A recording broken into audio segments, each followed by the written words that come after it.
Today, we're going to talk about two topics that I would like to provide my audience an update on. The first topic we're going to talk about is the February 28th, 2025 National Economic Boycott Day, and it's related to diversity, equity, and inclusion. The second topic I would like to talk to you guys about is the newly appointed pardon czar that was announced during the White House's Black History Month celebration. I believe it was a week or 2 weeks ago. Her name is Alice Marie Johnson. All right, so let's jump into the first story that I would like to talk about, and we'll start with X. Debating the impact of the February 28th economic blackout.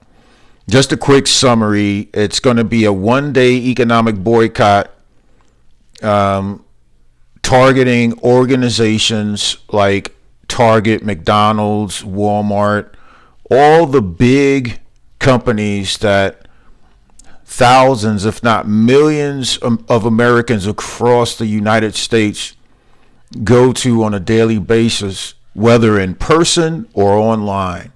Amazon is also one of them. And this is an attempt to mimic the Montgomery, Alabama bus boycott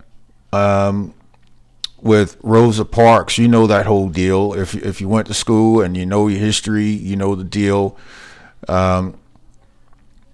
Rosa Parks didn't want to give up her seat on a bus to a white guy or a white woman, and Martin Luther King Jr. stepped in and staged a boycott of the bus system in Montgomery, Alabama.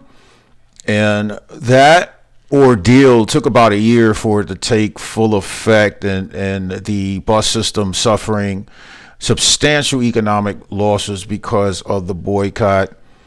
And the boycott, the people behind the boycott prevailed, and the bus system eliminated blacks to be sitting in the back of the bus. They could sit in any seat in the bus of their choosing. However, one day of an economic blackout on February 28th, I doubt if it'll have as big of a significant economic impact across the United States because it's only one day. Shopping, according to this call for boycott, will resume tomorrow after midnight tonight. So not quite sure of the economic impacts thus far. I can only tell you what I see. And so if we scroll down here, we're going to see what looks like a flyer, right? Just to give you a gist of what we're talking about. And the reason why this boycott was called for today was to fight against all the big companies in the private sector who roll back DEI initiatives or totally eliminated from their business dealings. And so as you can see right here, as it comes up, you're going to see a 24-hour blackout on Friday, February 28th from 12 a.m. to 11:59 p.m. tonight. This is the first step to counter the attack on DEI, diversity, equity, and inclusion. Now, if you remember, during Trump's first day back in office on January 20th, he signed a bunch of executive orders to include the elimination of DEI federal programs across all federal agencies within the United States. All the people who were hired as program administrators for DEI were also eliminated, or fired is the better word.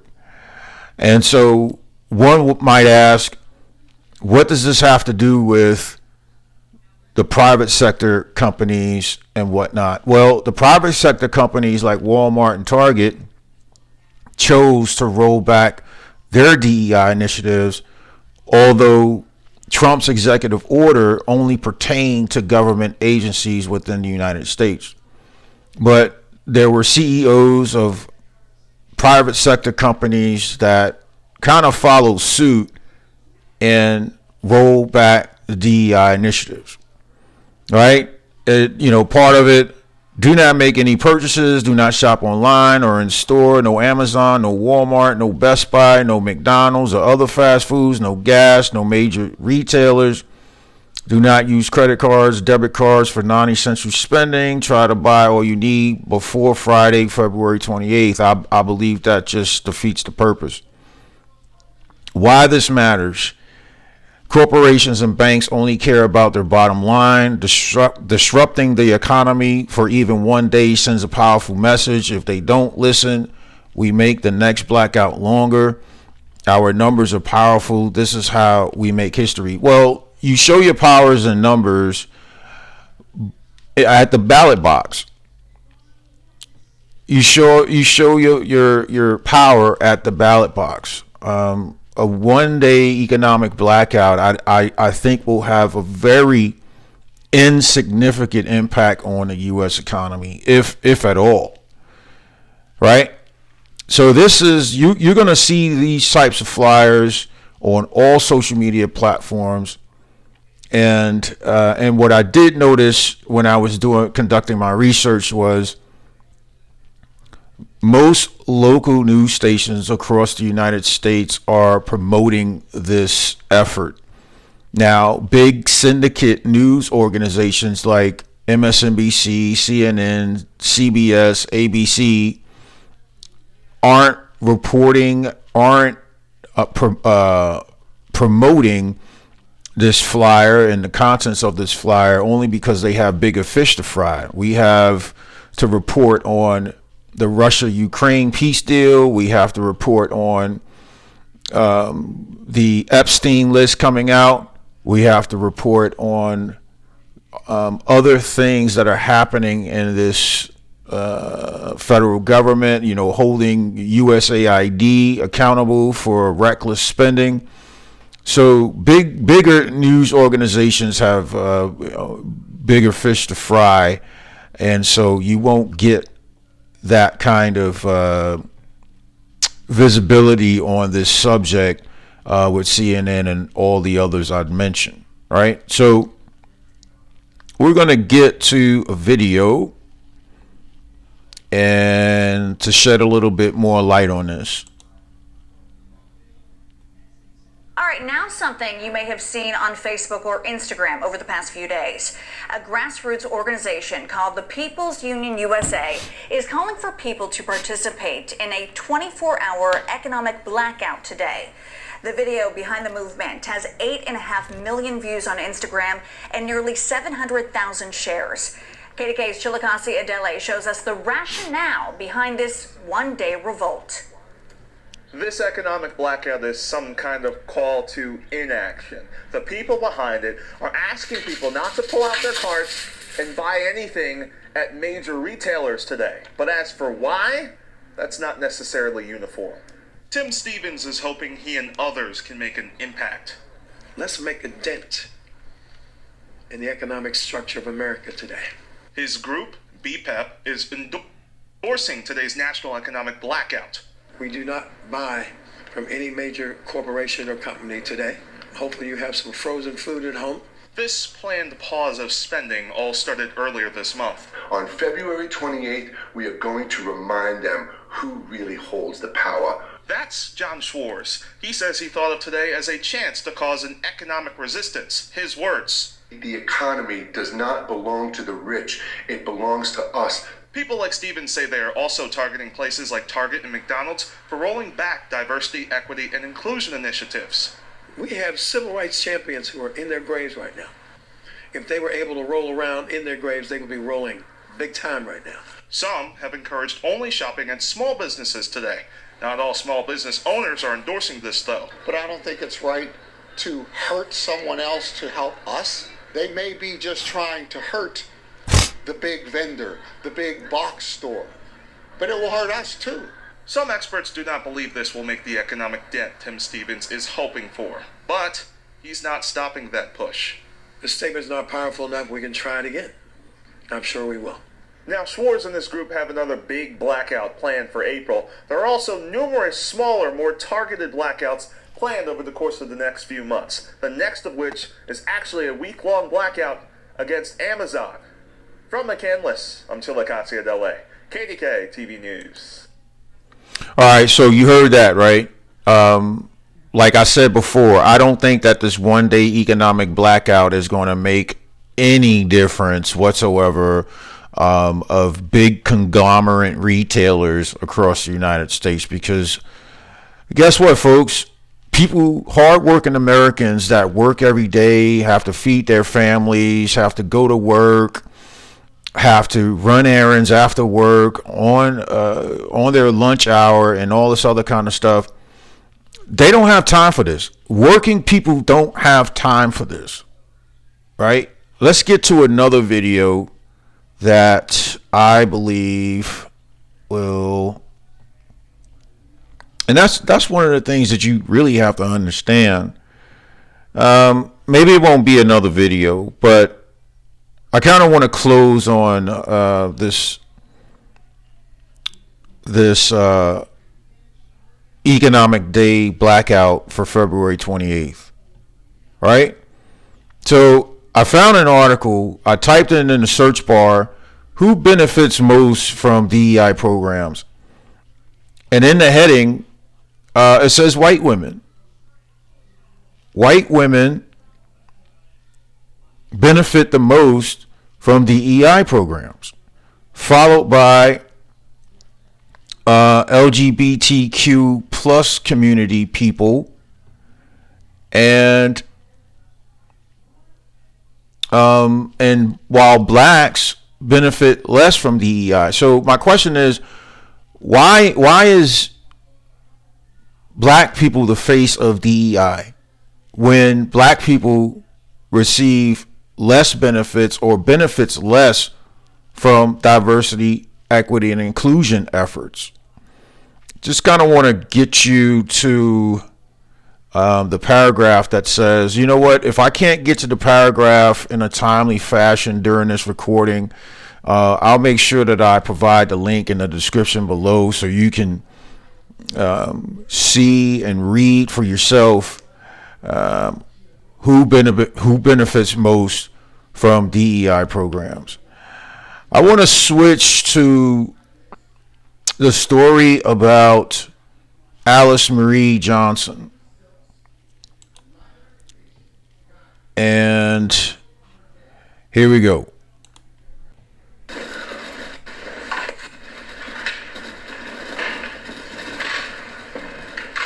So thank you very much, everybody.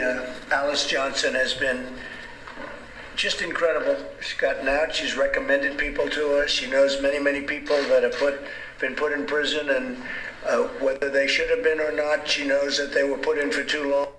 All right, before I continue, this video took place 4 years ago. I believe exactly it was August of 2020 when Alice Marie Johnson was in the Oval Office with Trump and reporters and announced a full pardon. For those who haven't heard about Alice Johnson, she got locked up for more than 20 years for drug charges.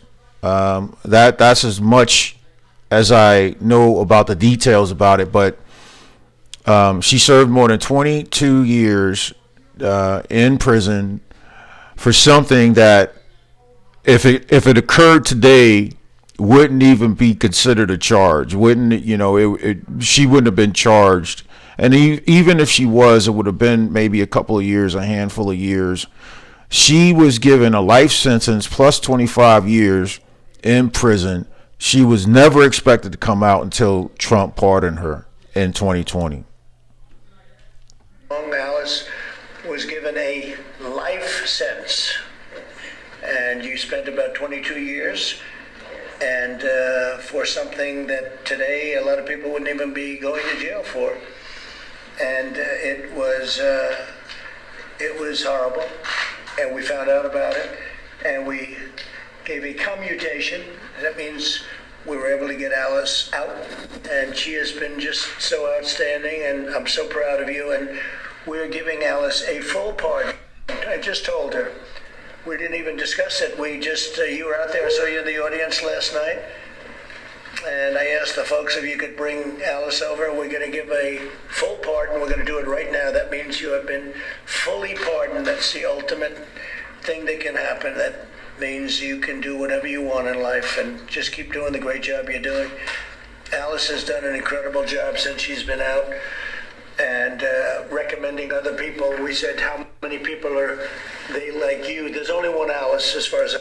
Okay, so now you heard that. That was back in 2020.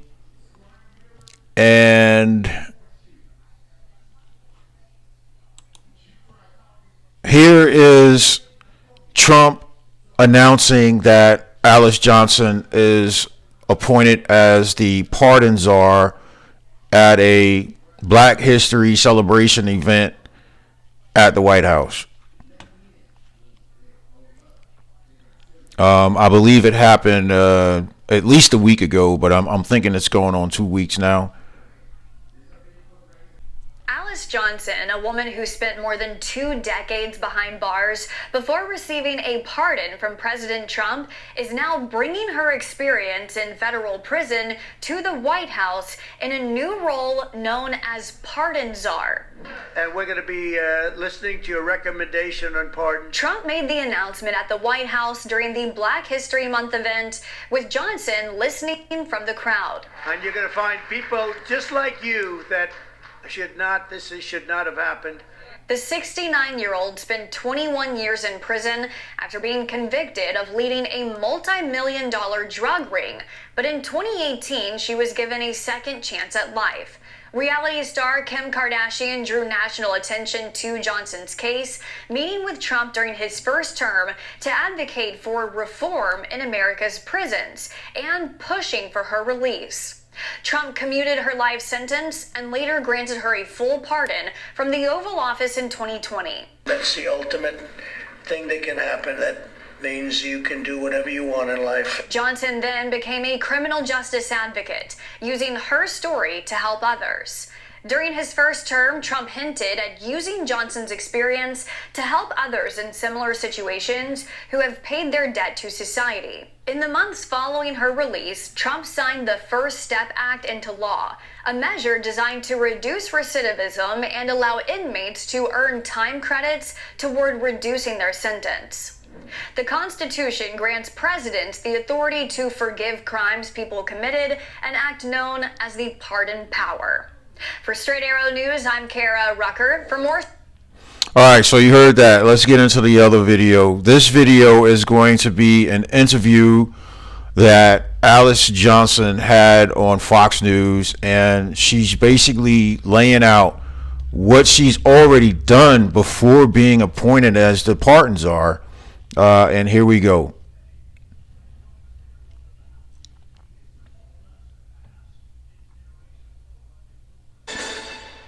You know, Alice was in prison for doing something that today probably wouldn't even be prosecuted. You've been an inspiration to people. And we're going to be listening to your recommendation on pardons. You're going to go over and she's going to be my pardon czar. Okay? And you're going to find people just like you that should not have happened. An incredible story gets even more incredible. President Trump appoints a woman he pardoned during his first term as his pardon czar.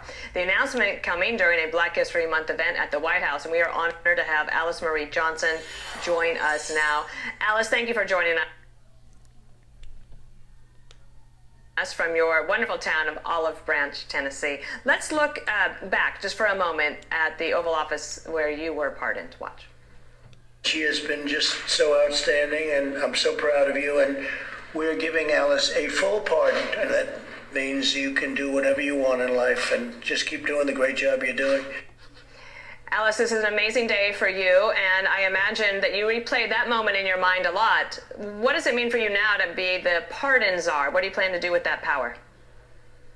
Well, I plan to fulfill the trust that the president has placed in me. He's given me specific marching orders. And actually, Dana, from the time I've been working on this nonstop since my release, this is really a continuation of the work that I've already been doing. I've brought many pardon cases before the president in the past. And one thing I can say about President Trump, he was very interested in their families. He wanted to know if they have a solid reentry program in place. I wanted to make sure that I brought him the best candidates, because what is happening in this nation is really sending a message to the world that we care about the least of his people. Alice, since you hear from a lot of people and you look at all of these cases, in your minds, what are the couple of things that really make for a solid reentry plan? Well, I have to make sure that the communities are ready to receive them. My number one thing in recommendations is safety in the communities. I want to make sure that they have jobs that they're ready to go home to, that they have the ability not only for a second chance, Dana, but for their best chance of success. And then it takes follow-up, because I don't want to help people come home and then at the same time they're set up for failure. We'll be making sure that we check in with them, not in concert with probation, not to catch them doing something wrong, but to make sure that they have things that will help them make right decisions. That includes making sure that they have mental health, because sometimes when you've been in prison for long years, you need to reintegrate, and it affects you mentally. So we want to make sure that those people who are coming home, that they have good family support, and if they don't have family, they have good faith support. I plan to work with Paula White in her faith initiative. I plan to work with Pam Bundy. Both of these ladies are very good friends of mine. I've worked with Brooke Rollins in the past.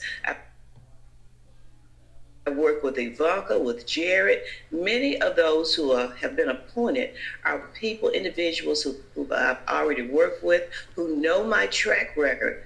And this trust that the president has placed in me was not trust that was a spur of a moment or selected me because he pardoned me. We actually have worked together. I consider myself a friend of the president.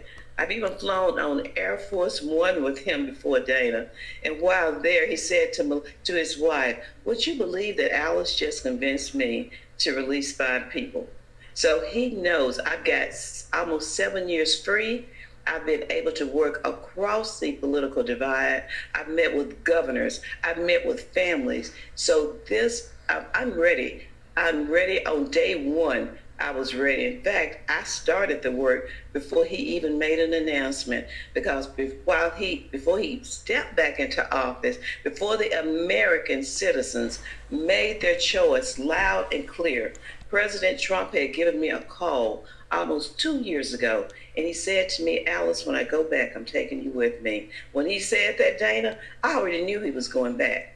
I knew that he was going back. I began putting together plans and getting ready for that moment that I would go back with him. Alice Marie Johnson, no doubt we are going to see more of you, and we were honored to.